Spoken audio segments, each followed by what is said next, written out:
Hi అండి. మీరు ఇంతకు ముందు వాడిన చిల్లీ పౌడర్కి ఇప్పుడు వాడుతున్న ఈ సూర్య చిల్లీ పౌడర్కి డిఫరెన్స్ ఏంటి? హాయ్ అండి.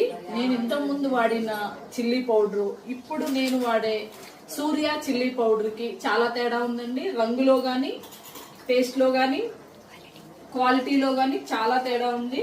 మా పిల్లలకి అంతకుముందు చిల్లీ పౌడర్ వాడితే చాలా ఘాటుగా ఉందని తినేవారు కాదు. ఇప్పుడు మా పిల్లలు ఇష్టంగా తింటున్నారండి. అదే కాకుండా ఇంకా చిల్లీ పౌడరే కాకుండా నేను సూర్య గరం మసాలా పౌడర్ కూడా వాడుతున్నానండి. ఇది కూడా క్వాలిటీ ఉంది, క్వాలిటీ బాగుందండి, టేస్ట్ గా ఉంది, ఘాటుగా లేదు, సమానంగా ఉంది. అందరూ చిన్న పిల్లలతో సహా అందరూ ముసలోళ్ళు ఏంటి, చిన్నపిల్లలు ఏంటి అందరూ ఇష్టపడతారండి దీన్ని. చాలా బాగుంది, ఎవరైనా వాడొచ్చండి దీన్ని. చాలా టేస్ట్ గా ఉంది. ఇదే కాదండి, ఇంకా రసం పౌడర్ కూడా వాడుతున్నాను. సూర్య రసం పౌడర్ అండి. రసం పౌడర్ అయితే చాలా టేస్ట్ గా